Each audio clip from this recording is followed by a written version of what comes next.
Halo, selamat pagi, Patris. Halo Romo.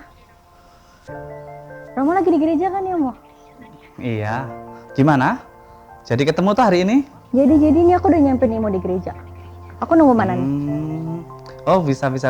Kita ketemuan di depan Gua Maria saja ya, kita ngobrolnya ya. Oke. Hah? Yuk, nanti. Oke, saya langsung ke bawah ya. Yuk.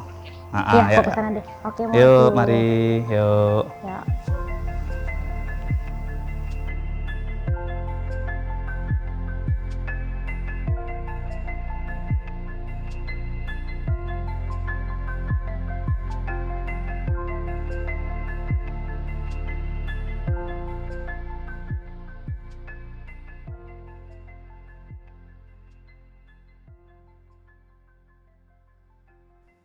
Halo teman-teman semua, selamat pagi. Hari ini kita akan berbincang-bincang dengan salah satu Romo di Santa Odilia nih. Namanya adalah Romo Tino. Romo Tino ini adalah salah satu Romo yang cukup milenial, dekat sama teman-teman remaja dan OMK. Nah, kebetulan banget nih teman-teman. Hari ini tanggal 21 itu adalah hari ulang tahun Imamat Romo Tino yang pertama. Kita bakal bincang-bincang tentang pribadi Romo Tino dan juga tentang beberapa hal yang akan kita bahas hari ini nih. Kita udah bersama dengan Romo Tino nih sekarang. Yuk kita ngobrol sama Romo Tino. Halo Romo Tino, selamat pagi. Selamat pagi. Romo, Mana? kita mau ngobrol-ngobrol nih. Tapi sebelum ngobrol-ngobrol ya, kita mau tahu dulu nih siapa sih sebenarnya Romo Tino gitu ya, biar teman-teman semua tahu. Bisa nih Romo ceritain Romo tinggal di mana, tempat tanggal lahirnya gimana, terus riwayat Romo, riwayat keluarga dan sampai Romo mau masuk ke imamat gitu. Silakan Mo. Baik. Sebenarnya nama lengkap saya bukan Romo Tino ya. Itu hanya nama panggilan karena begitu banyak nama yang sama dengan saya. Nama lengkap saya itu Romo Agustinus Trianto, SSCC. Biasa dipanggil Romo Tino karena di biara kami ada banyak nama Tri waktu itu. Makanya kenapa dipanggil Romo Tino. Seperti itu, Patris. Saya dilahirkan di bulan Agustus tahun 1988. Jadi tahun ini saya akan genap umur 32. Bukan waktu yang muda lagi ya. Sudah harus lebih belajar bijaksana. Baik, saya akan cerita sekilas tentang keluarga saya.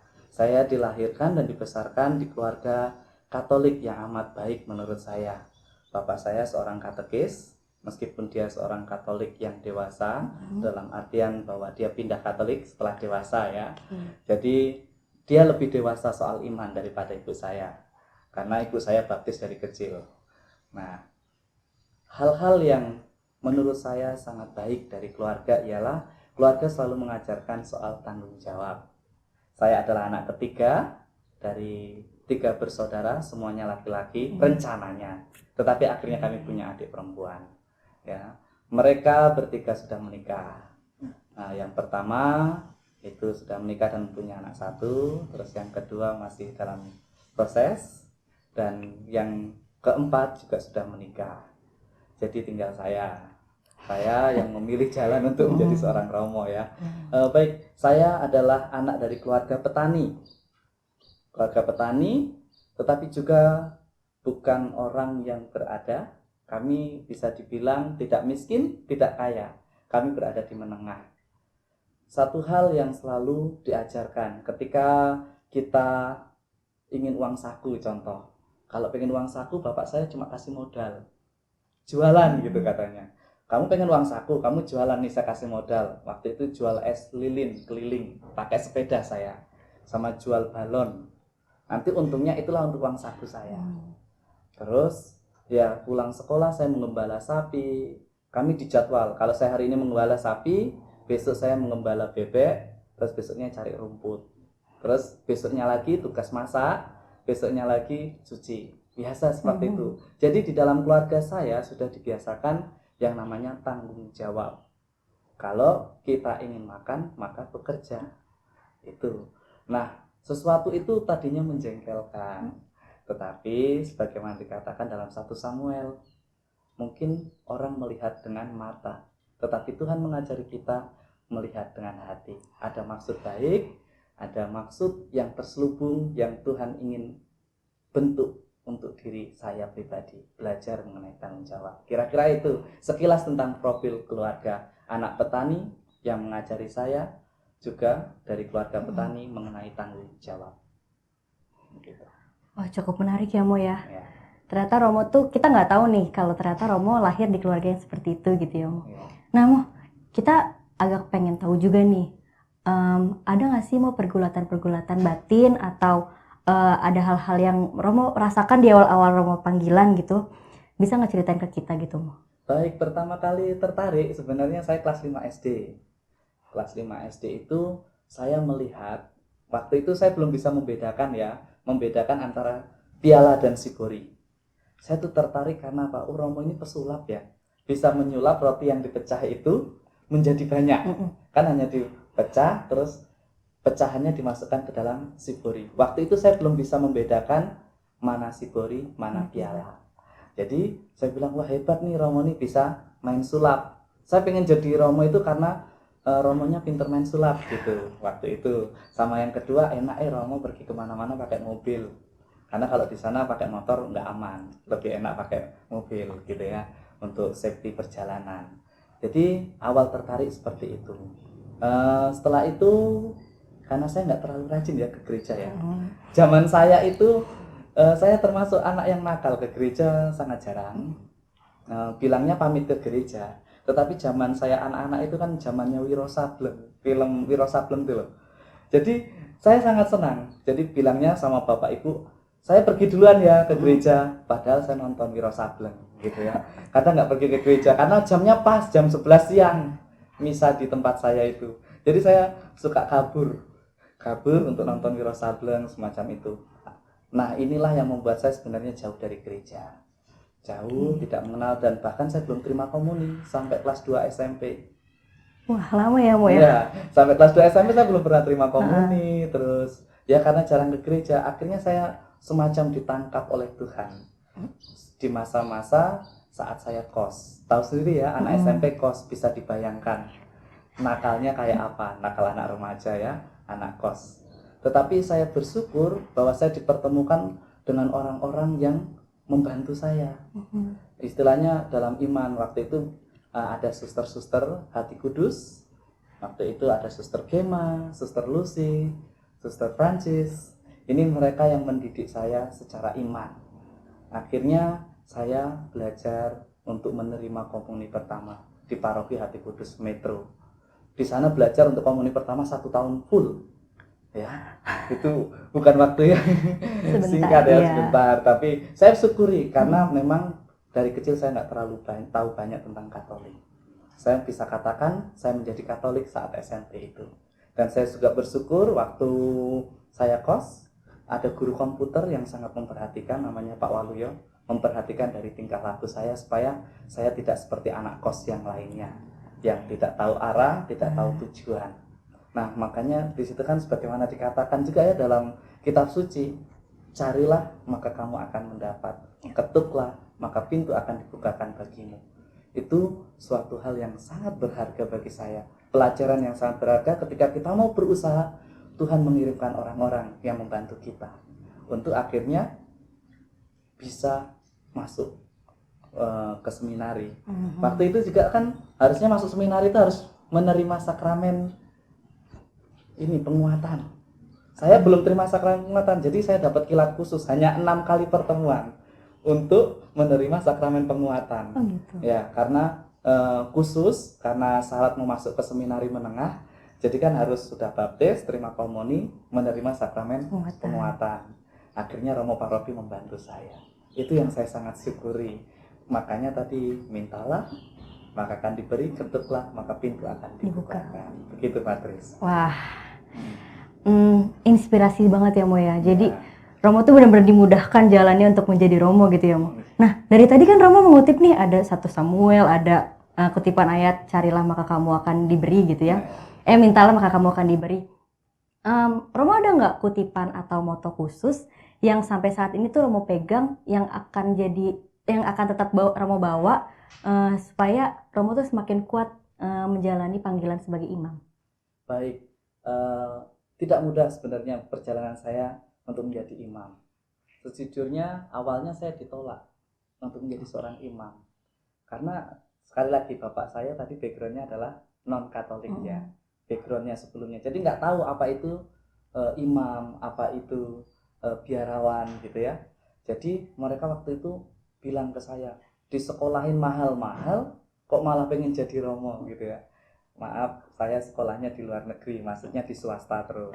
Ya, di swasta itu tahu sendiri ya, swasta itu sedikit lebih mahal daripada sekolah negeri pada umumnya. Nah, itu ungkapan di mana bapak saya, kok kamu mau jadi romo gitu, ngapain? Kamu di sekolahin mahal-mahal, malah jadi romo. Waktu itu ibu saya hanya menangis tanpa kata-kata pun. Tetapi saya ingat disabdakan kan dalam kitab suci, barang siapa menjadi muridku, ia tidak layak jika menengok ke belakang. Jadi kalau sudah mengatakan ya, berjalanlah. Akhirnya saya memiliki motonya itu, saya ingin menjadi setetes air yang menjadi sumber penghidupan bagi orang-orang yang saya jumpai di setiap pelayanan saya. Itu moto yang menguatkan. Saya nggak ingin muluk-muluk, saya hanya ingin menjadi setetes air. Yang penting bisa menjadi sumber kehidupan itu. Oke, wah menarik ya teman-teman. Kita bisa pakai nih kutipan yang disukain sama Romo Tino tentang setetes air. Jadi kita sederhana aja, tidak perlu kita memikirkan kita harus menjadi lautan, karena setetes air aja kita bisa menyejukkan teman-teman kita yang lain gitu. Nah, selain moto hidup nih Mo, kita juga mau nanya, boleh nggak sih kita tanya Romo, tahapan-tahapan untuk menjadi Romo gimana sih Mo? Baik, karena saya sedikit berbeda ya dengan Romo Richard kemarin. Romo Richard itu kan lulus SMA langsung masuk ya ke biara. Kalau saya tidak, mulai dari seminari menengah. Itu sama dengan anak-anak SMA. Anak SMA 3 tahun hanya ada tambahan 1 tahun di akhir, persiapan akhir. Setelah itu saya masuk ke komunitas Bandung. Komunitas Bandung itu postulan, itu selama 1,5 tahun. Karena waktu itu masih harus novisiat di Filipina. Jadi di Filipina juga 1,5 tahun. Setelah itu disebut dengan masa skolastikat. Itu di Jogja. Harapannya 4 tahun selesai. Setelah itu masa tahun orientasi pastoral. Baru setelah itu kembali lagi, studi lagi untuk program imamat.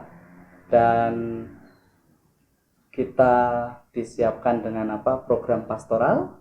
Setelah program pastoral, lalu kami waktu itu persiapan untuk kaul kekal. Setelah kaul kekal, lalu tabisan diakonat. Tabisan diakonat saya di Jogja.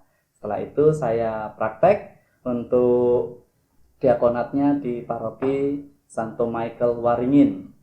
Nah, setelah itu tabisan di sini 21 Juni 2019, tahun yang lalu saya di sini berdiri di depan para umat untuk menerima rahmat tabisan dari Monsinyur Ignatius Kardinal Suharyo. Begitu. Oke, berarti Romo tabisan di sini ya Mo ya? Iya.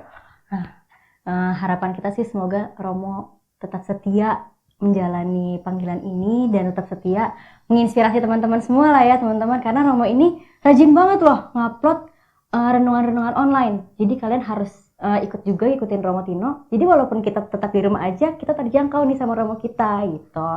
Nah Mo, kita udah kenal nih sama Romo Tino, udah tahu latar belakang Romo Tino. Sekarang kita mau bahas hal yang sekarang lagi hits, yang lagi hangat-hangatnya nih Mo, yaitu COVID-19. Yeah. Nah, kan sekarang lagi happening lah ya Mo. Kita mau nanya nih Mo, pandangan gereja terhadap COVID-19. Iya nggak sih Mo, menurut Romo, COVID-19 itu adalah salah satu cara Tuhan untuk meriset ulang tatanan alam di dunia ini Mo? Bisa dikatakan benar, juga bisa dikatakan tidak, karena ada keterlibatan kesalahan manusia di situ. Tetapi benar karena supaya menyadarkan manusia akan pentingnya mencintai alam.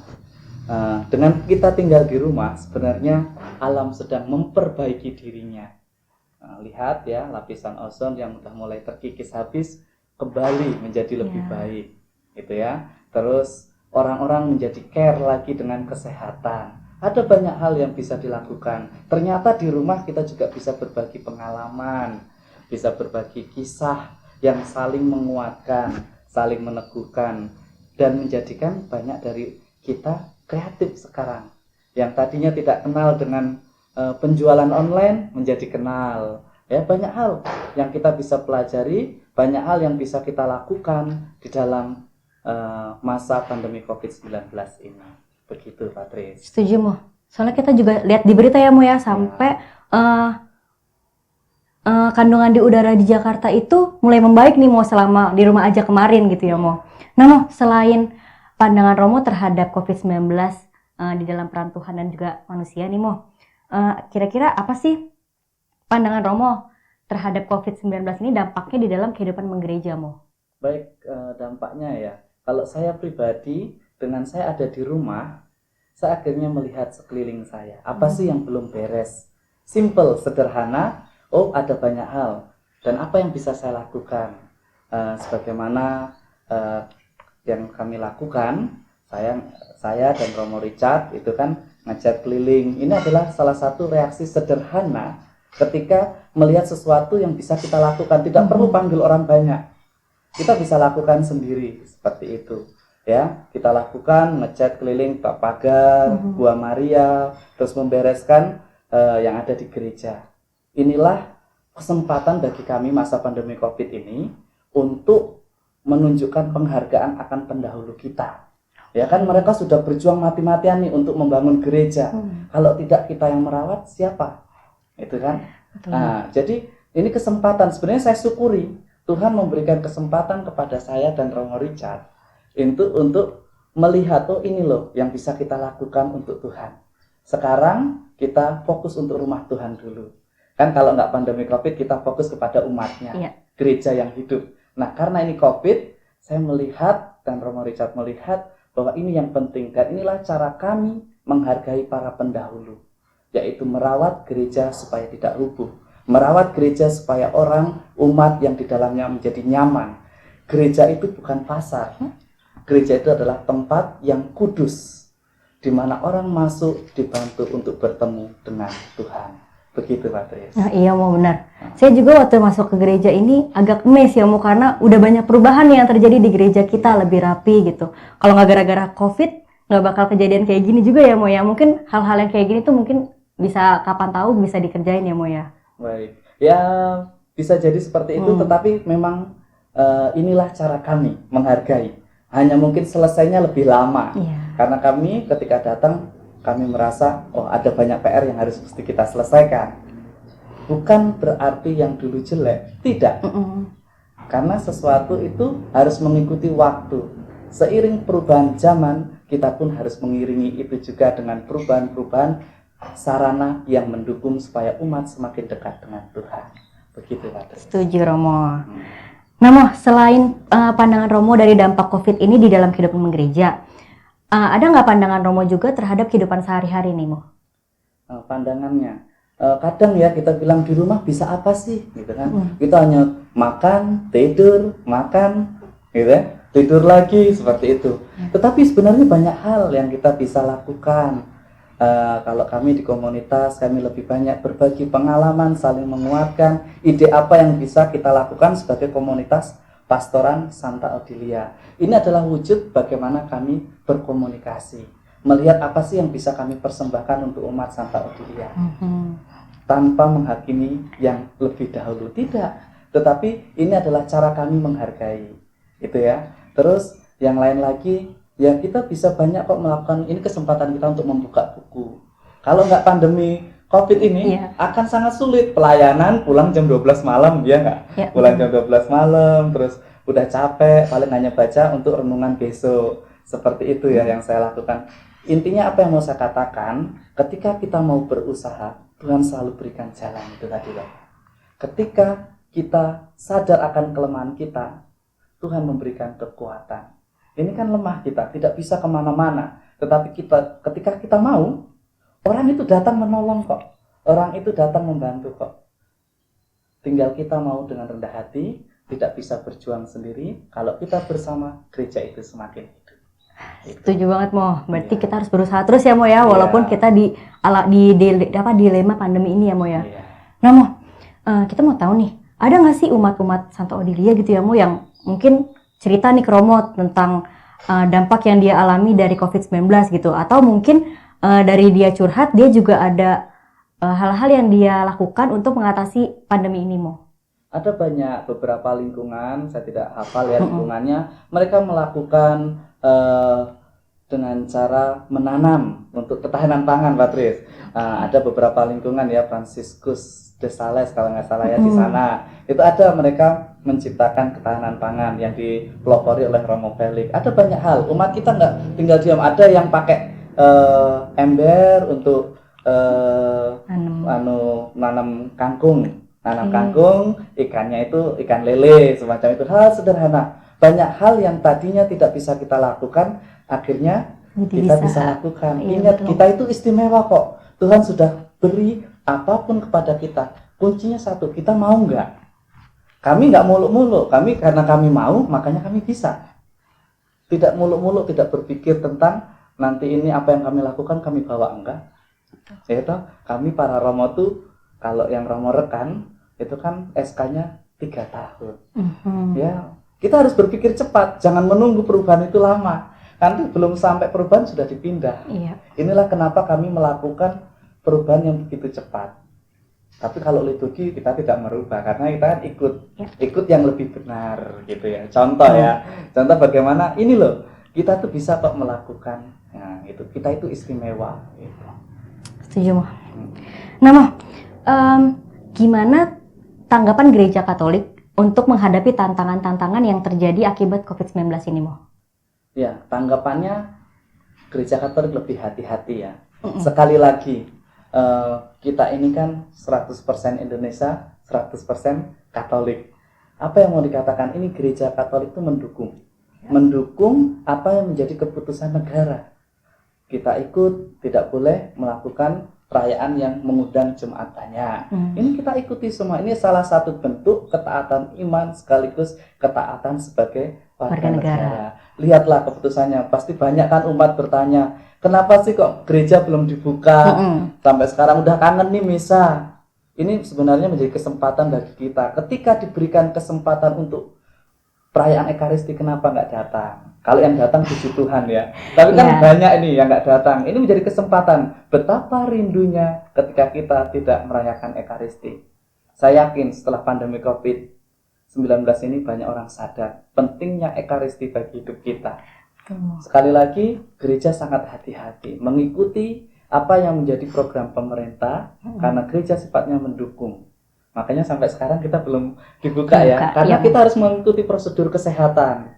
Cuci tangan, hand sanitizer, terus tempatnya, kursi-kursinya harus diatur sesuai dengan ketetapan untuk kesehatan itu. Begitu, Patris. Ya, setuju Mo. Berarti kita tetap, kalaupun gereja Katolik dibuka, kita tetap harus mematuhi protokol kesehatan ya Mo ya. Betul. Nah Mo, Romo ada pesan nggak untuk umat-umat gereja Santo Odilia atau teman-teman yang lain nih yang lagi nonton gitu? Bagaimana kita menghadapi tantangan COVID? Sementara kita harus tetap bekerja nih Mo, kita harus tetap survive gitu, tapi perekonomian nih lagi dalam masa-masa sulit gitu Mo. Ada nggak pesan untuk kita semua Mo? Baik, pesan untuk kalian semua, kita semua di tengah pandemi COVID-19, kita itu mesti belajar. Pertama, kiatnya itu melihat apa sih yang ada di sekitar kita, apa sih yang bisa kita lakukan. Dengan kita melihat, dengan kita membaca, kita bisa melakukan sesuatu. Karena dengan itu akhirnya kita menemukan, mengevaluasi apa yang sudah kita lakukan, kita evaluasi. Oh ternyata ini tidak ada profitnya. Nah, kita mesti membuka peluang. Karena ini ekonomi sedang ada yang turun, tetapi ada bidang tertentu yang naik. Mari kita baca, cari. Nah itu. Setelah kita mengevaluasi, kita memplanning. Ya, kadang kita hanya mengevaluasi, tidak di planning. Langkahnya apa setelahnya? Apa sih yang kita programkan? Nah, planning itu jangan tinggi-tinggi. Planning itu jangan terlalu ideal. Akhirnya apa? Akhirnya menjadi sesuatu yang tidak berguna. Akhirnya kita tidak bisa mencapai. Sederhana, pasti tegas. Itu ya. Nah, jangan fokus pada hasil. Jangan fokus pada hasil karena ini penting. Kalau fokus pada hasil, akhirnya apa? Kita menjadi depresi, menjadi stres. Nah, ini perlu untuk kita pelajari. Kalau kita hanya fokusnya pada hasil, akhirnya kita tidak memiliki manusia, tidak menjadi manusia yang bermakna gitu loh maksudnya. Menjadi sesuatu yang missing, tidak ada maknanya. Tetapi berani nggak kita belajar pada prosesnya? Proses itu kalau jujur menyakitkan. Percaya deh, tanya aja yang berkeluarga ya kalian. Semakin sakit, semakin mengerti artinya cinta. Semakin menderita, semakin mengerti apa artinya memaknai kehidupan kita. Kalau nggak berani sakit, berarti kita nggak berani mencintai. Begitu. Nah, mungkin Patris juga bisa belajar ya. Kalau namanya mencintai itu harus berani sampai terluka. Kalau belum terluka, berarti itu belum jujur cintanya. Masih cinta karena mobil, cinta karena motor, cinta karena rumah, cinta karena harta. Tetapi cinta yang tulus harus berani terluka. Jangan karena ketahuan jalan sama pasangan lain langsung cemburu minta cerai. Ini contoh orang yang nggak mengerti artinya cinta. Namanya berani mencintai, berani terluka. Karena itulah kejujuran yang dimaksudkan oleh Tuhan. Memaknai hidup dengan jujur artinya berani terluka. Begitu. Oke, setuju Mo. Jadi kita harus tetap cari peluang nih teman-teman, walaupun ekonomi lagi sulit. Ya udah, kita jangan terpaku sama ekonomi kita sekarang. Kita harus cari peluang supaya kita tetap bisa survive gitu ya Mo ya. Nah, terakhir nih Mo, pesan untuk umat udah. Nah, kita mau Romo kasih pesan dong buat teman-teman remaja, anak muda, OMK, yang muda-muda lah, untuk menghadapi tatanan kehidupan baru nih, atau yang kita sebut biasanya new normal gitu Mo. Mo. Baik. Sebenarnya tatanan hidup baru ini, kebiasaan ini sudah dihidupi oleh orang-orang zaman dahulu. Hidup sehat. Contoh ya di orang-orang Jawa, itu di depan rumahnya dulu ada kendi. Ada kendi untuk cuci tangan dan itu udah hilang. Kita diingatkan, ini kebiasaan yang baik, yang patut untuk kita pertahankan. Nah, intinya kita diajak belajar, sesuatu yang baik perlu dipertahankan. Anak muda jangan takut. Karena kita bisa kok berbuat sesuatu. Tidak perlu yang muluk-muluk, sederhana, mulai dari hal sederhana. Kita kreatif, kita percaya diri, kita lihat peluang. Kalau itu bisa, jangan memikirkan hasil, untungnya kecil atau besar. Yang penting kita bisa berkembang, bisa bertumbuh, menjadi lebih bijaksana. Begitu Patris, banyak hal yang bisa kita lakukan. Sip. Ini merupakan pesan yang sangat baik ya buat kita semua teman-teman. Dan jangan lupa ya Mo ya, yang penting kita harus tetap keep healthy, pakai masker, pakai hand sanitizer, cuci tangan, dan tetap jaga jarak, jangan lupa. Betul kan ya Mo ya? Iya, nah, betul. Kita udah ngobrol-ngobrol banyak nih sama Romo Tino. Tahu Romo Tino udah. Kita udah ngomongin juga tentang COVID-19. Gimana kalau sekarang kita nyanyi-nyanyi dulu nih Mo? Boleh lah. Nah, aku udah tahu nih Romo suka lagu Kutemukan Cinta. Katanya lagu itu punya makna mendalam nih buat Romo. Romo ceritain dulu dong sebelum kita nyanyi. Apa sih makna mendalam di lagu itu buat Romo? Baik, sebagaimana tadi ya dalam pesan tadi saya sudah sampaikan, seorang akan mengerti artinya cinta ketika berani terluka.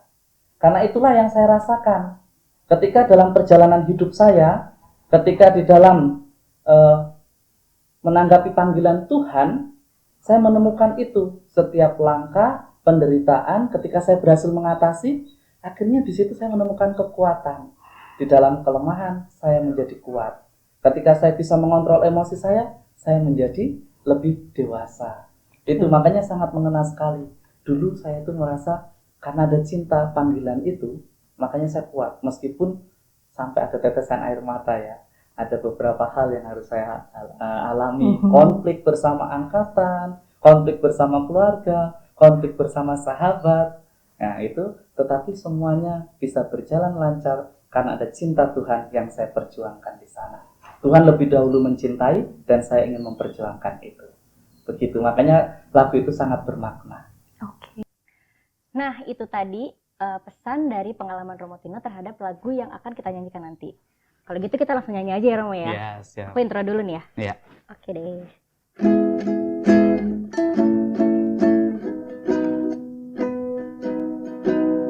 Tuhan hidup ini tak selalu mudah, berbatu terjal dan penuh liku. Terkadang terluka dan menderita, namun akan tetap ku jalani. Badai guntur kan ku hadapi, jurang tebing ku rayapi, duka lara pun ku alami, demi meraih apa yang ku cari. Gunung pun kan ku daki, laut kan ku seberangi, jalan berliku ku telusuri. Apapun yang terjadi, aku takkan berhenti, bila di sana ku temukan cinta.